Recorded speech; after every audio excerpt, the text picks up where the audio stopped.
200 marks पे अटक गए हैं, 300 मार्क्स पे अटक गए हैं। तो अगर आप चाहते हैं कि मेरे बायो में फुल आउट ऑफ फुल आए, क्योंकि नीट एक कॉम्पिटिटिव एग्ज़ाम है और बायो एक आसान सब्जेक्ट है। जितने भी रैंक होल्डर होते हैं या जिनका सिलेक्शन नीट के अंदर होता है, उनका स्कोर बायो में बहुत अच्छा होता है। कभी भी किसी भी ईयर में आप अगर रिजल्ट को एनालाइज करेंगे तो आप पाएंगे कि जिस स्टूडेंट के स्कोर बायो में बेहतर हैं, 300 प्लस है, उसका सिलेक्शन होगा। तो सिलेक्शन का पूरा क्राइटेरिया बायो का जाता है। हालांकि तीनों सब्जेक्ट बहुत बड़े रोल प्ले करते हैं, फिजिक्स भी, केमिस्ट्री भी, बट यस, जो बहुत स्कोरिंग सब्जेक्ट है उसमें आपको स्कोर करना बहुत मैंडेटरी है। बायो एक ऐसा सब्जेक्ट है जिसे स्कोर करना बहुत ही आसान है। पिछले 10 साल का अनुभव मैं 10 मिनट में बयां करूंगा, और इस वीडियो को लास्ट तक अगर आपने देख लिया तो निश्चित ही आप बेहतर स्कोर करेंगे।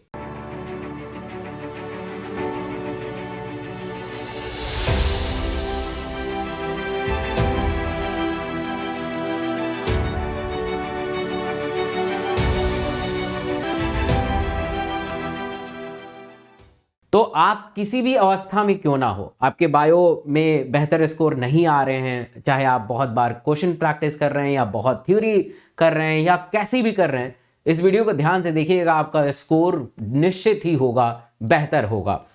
तो सबसे पहले हम अपने पढ़ाई को बेहतर तरीके से करेंगे, मतलब कि हम अपने पढ़ाई को एक ऐसे तरीके से करेंगे जो बहुत ज़्यादा महत्वपूर्ण है, जिसके कंटेंट 80% हैं। अगर पूरे बायो को मैं 100% मानूं तो ऊपर आप ये सारे चीज़ देख रहे हैं, जितने भी चैप्टर आप देख रहे हैं, ये सारे चैप्टर जो देख रहे हैं, ये सारे चैप्टर जो देख रहे हैं, वो सारे चैप्टर्स 80% हिस्सा इनमें है। इनमें से सबसे महत्वपूर्ण चैप्टर है बायोटेक्नोलॉजी। पिछले कई सालों से बायोटेक्नोलॉजी में बहुत ज़्यादा क्वेश्चन पूछे जाते हैं। फिर cell unit of life, cell cycle, human physiology, plant physiology, genetics, reproduction, ecology, ये सारे यूनिट ये सारे यूनिट 80% हिस्सा आपके नीट के अंदर रखते हैं। और रिवीजन के फेज में जा चुके हैं या कोई भी फेज में है तो सीक्वेंस यही अपनाइएगा कि जो इंपॉर्टेंट चैप्टर हैं, जिनसे हमेशा किसी भी साल को उठा के देख लीजिए, उनसे सबसे ज़्यादा क्वेश्चन पूछे गए हैं, उन चैप्टर पे सबसे ज़्यादा कमांड रखना है। इसका मतलब ये नहीं होता है कि बाकी सारे चैप्टर को छोड़ दें, बिल्कुल नहीं, हर चैप्टर से क्वेश्चन आते हैं।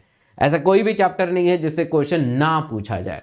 इसलिए कोशिश करना है कि सारे चैप्टर, कोशिश नहीं 101% आपको सारे चैप्टर पढ़ के जाना है, but start your study with these important chapter. तो ये सारे चैप्टर्स आप लिख लीजिए कहीं पे और अपनी तैयारी को यहीं से शुरुआत करिए। अब बात आती है कि इस बायो में हम बहुत अच्छा स्कोर करना चाहते हैं, तो थ्योरी के लिए इंपॉर्टेंट बुक क्या है? तो नो डाउट थ्योरी के लिए इंपॉर्टेंट बुक एनसीईआरटी से बेहतर कोई भी नहीं है। चाहे वो कोई भी बुक क्यों ना कोई दावा करे, एनसीईआरटी से बेहतर बुक इसलिए कोई नहीं है क्योंकि एनसीईआरटी से ही सवाल आते हैं, एनसीईआरटी के लाइन से ही सवाल पूछे जाते हैं। बट क्या आपको पता है कि एनसीईआरटी के लाइन से सवाल तो पूछे जाते हैं, बट बहुत सारे बच्चे उसे सवाल को कर नहीं पाते हैं? क्यों? इसका क्या कारण है? 18 लाख पिछले साल अपीयर हुए थे नीट के अंदर, और 18 लाख में मुझे लगता है कि 17 लाख को तो एटलीस्ट पता ही है कि एनसीईआरटी से ही क्वेश्चन आते हैं, एनसीईआरटी से ही पढ़ना है। तो क्या सारे बच्चे सेलेक्ट हो जाते हैं? हर बच्चों का स्कोर बहुत अच्छा आता है? आंसर इज नो, नहीं।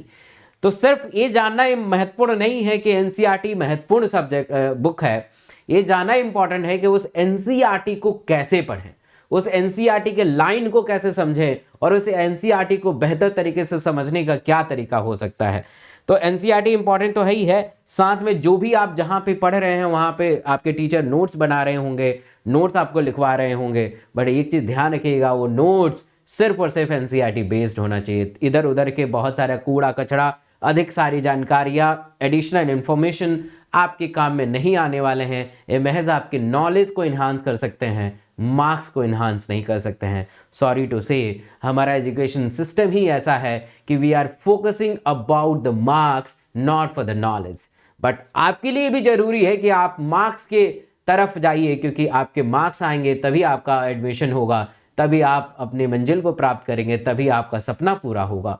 अब ऐसा चल ही रहा है क्या, मेरे हाथ में कुछ है ही नहीं, इसलिए आपको नॉलेज बाद में गेन कर लीजिएगा। एक कॉम्पिटिटिव इन्वायरमेंट है, यहाँ से पास हो जाइए, जब एमबीबीएस में जाएंगे तो आराम से आप नॉलेज को गेन करिएगा, कोई इशू नहीं है। बट इस समय आपको अपने मार्क्स पे ध्यान देना है, इसलिए एनसीईआरटी को बेहतर तरीके से पढ़िए और नोट्स जो आपके टीचर बना रहे हैं या आप खुद बना रहे हो वो सिर्फ और सिर्फ एनसीईआरटी होना चाहिए। तो कई दफा ऐसा देखा जाता है कि आप एनसीईआरटी तो पढ़ते हैं बट क्वेश्चन आपसे नहीं होता है। I am right, I think, है ना। या एनसीईआरटी का एक एक लाइन इतना कॉम्प्लेक्स है कि उसे समझना बहुत मुश्किल है, इसलिए मैं आपके लिए लेके आ रहा हूं इसी चैनल पे, डॉक्टर एस के सिंह के चैनल पे, एनसीईआरटी वर्ड टू वर्ड, एक एक शब्द, it's not line to line, it's word to word, कि एक शब्द का मतलब क्या है, दूसरे शब्द का मतलब क्या है, तीसरे शब्द का मतलब क्या है। जब हम पूरा लाइन पढ़ लेंगे तो उस लाइन से किस हिसाब से क्वेश्चन आएंगे, वो क्वेश्चन भी इसी क्लास में होगा।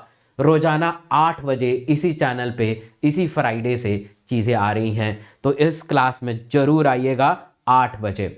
अब बात करते हैं कि खाली थ्योरी से तो होगा नहीं, आपको एमसीक्यू प्रैक्टिस करना पड़ेगा। अब एमसीक्यू प्रैक्टिस कहां से करें? अब देखिए, this is not a sponsor video, और मैं स्पॉन्सर वीडियो नहीं बनाता हूं। कुछ पैसे के लालच में मैं किसी बुक को ऐसे आपको नहीं बता दूंगा कि ये बुक पढ़ लीजिए, ये बुक बहुत ही अच्छी है ना, ये ऐप डाउनलोड कर लीजिए, इस ऐप से क्वेश्चन कर लीजिए, काम हो जाएगा। नहीं, मेरे पास बहुत हजारों मेल आते हैं, मैं आपको कभी दिखा दूंगा। मैं स्पॉन्सर नहीं करता हूं, मैं आपको ऐसे कुछ पैसों के लालच में ऐसे धकेल नहीं सकता हूं, इसलिए मुझे किसी भी बुक पे ट्रस्ट नहीं है। इवन मैं अपने बुक का भी नाम नहीं ले रहा हूं, ठीक है।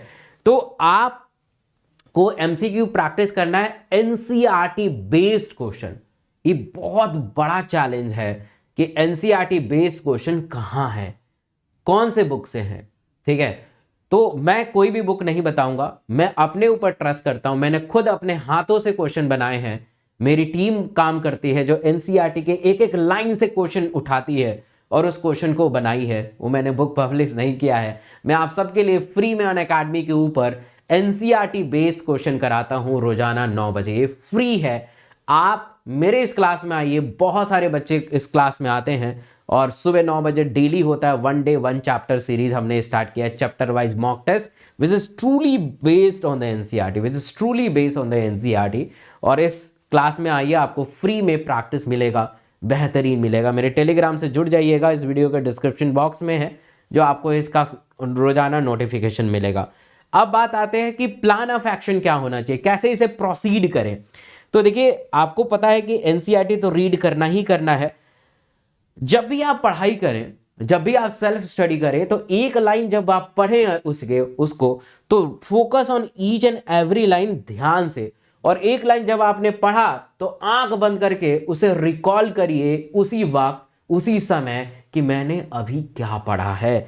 तो that is try to recall after reading 1 line. जब फुल स्टॉप होता है तो उसी समय रिकॉल करिए कि मैंने क्या पढ़ा है, उस लाइन से हमने क्या सीखा है। And fourth most important, make question based on this line. आप अपने दिमाग में ऐसा क्वेश्चन क्रिएट करिए कि इस लाइन से क्या क्वेश्चन पूछा जा सकता है, इस लाइन में क्या ऐसा इंपॉर्टेंट चीज है जो जिस टाइप से क्वेश्चन पूछा जाए। अगर ऐसे आप पढ़ते हैं तभी आप वर्थफुल पढ़ाई करते हैं, नहीं तो लाखों बच्चे जानते हैं कि एनसीईआरटी कैसे पढ़ा जाता है, बट लाखों बच्चों के 360 नहीं आते हैं, सेलेक्टेड बच्चों के आते हैं। अगर आप इस हिसाब से पढ़ेंगे तो आप भी उस कैटेगरी में लाई करेंगे जो 360 वाली कैटेगरी है। जब भी दिन की शुरुआत करें, लोग तो कहते हैं दिन की शुरुआत बहुत ही कठिन सब्जेक्ट से होनी चाहिए, बहुत ही हार्ड सब्जेक्ट से होनी चाहिए। मैं इसको बिल्कुल दरकिनार करता हूं। दिन की शुरुआत एक ऐसी चीज से होनी चाहिए जिससे आपको उत्साह बढ़े, है ना, एक पॉजिटिवनेस आए, ताकि आप पूरे दिन को अच्छे तरीके से बिता सकें। अब सोचिए कि दिन की शुरुआत ही एक खराब हो जाए, है ना, तो फिर तो मज़ा नहीं आएगा। आपने देखा होगा, सुना होगा कई दफ़ा कि लोग अपना दुकान ओपन करते हैं तो बोहनी करते हैं, उसमें झिकझिक झिकझिक नहीं करते हैं, जो भी पैसा दे देते वो ले लेते हैं। ऐसे ही हमारी पढ़ाई होती है, पढ़ाई भी की शुरुआत एक पॉजिटिवनेस से होनी चाहिए। अब शुरुआती में आप फिजिक्स से टकरा जाएंगे तो पूरा दिन पढ़ने का मन नहीं करेगा, इसलिए शुरुआत करिए रिवीजन से, रिवीजन से शुरुआत करिए। ताकि जो आपने पिछले दिन पढ़ा है उसको रिटेन कर पाएं और आपके दिन की शुरुआत अच्छी हो। मल्टीपल टाइम रिवीजन बहुत ज़रूरी है। अब बहुत सारे बच्चे पूछते हैं कि कितना बार रिवीजन करें, इसका कोई आंसर होता नहीं है। ये आप पे डिपेंड करता है कि उस चैप्टर को आप कितने दफ़ा रिवीजन करने के बाद याद कर लेते हैं। हो सकता है वो 10 बार हो, 12 बार हो, 5 बार हो, 8 बार हो, उस पर डिपेंड करता है। तो एनसीईआरटी रिवाइज करना, अपने नोट्स को रिवाइज करना है। एक खास चीज़ आपको ये ध्यान रखना है कि एक रिवीजन नोट्स बनाना है। रिवीजन के दौरान अगर कोई भी शब्द आप भूल रहे हैं, कोई भी लाइन भूल रहे हैं, उस जो फॉरगेट लाइन है, जो बार बार भूल रहे हैं लाइन, उसको आप उस लाइन को लिख लीजिए। आपको पता है कि एनसीईआरटी में बहुत सारे फैक्ट्स हैं, तो उस फैक्ट्स को उस वहाँ पे लिखिए, क्योंकि फैक्ट्स को आप मगअप करना पड़ेगा, उसे रटना पड़ेगा, उसके लिए कोई भी कंसेप्ट काम नहीं करेगा। और डेट वाइज क्वेश्चन होते हैं कि कौन से डेट में क्या हुआ है, खासकर इकोलॉजी में, सेल में, है ना, और एग्जाम्पल खासकर मॉर्फोलॉजी में, स्ट्रक्चर ऑर्गेनाइजेशन में, है ना, हर जगह आपको एग्जाम्पल मिल जाएंगे। एग्जाम्पल ये सारे को एक जगह एक नोट्स में रख लेंगे तो रिवीजन करना आसान हो जाएगा, चीज़ों को भूलेंगे नहीं और आपका बायो में बहुत अच्छा स्कोर होने लगेगा। कुछ भी और भी क्वेरी है तो प्लीज़ मुझे कमेंट करके बताइएगा इस वीडियो में, और मैं चाहूँगा कि आप सब बायो में एटलीस्ट अच्छा स्कोर कर सकें। Thank you so much, bye bye.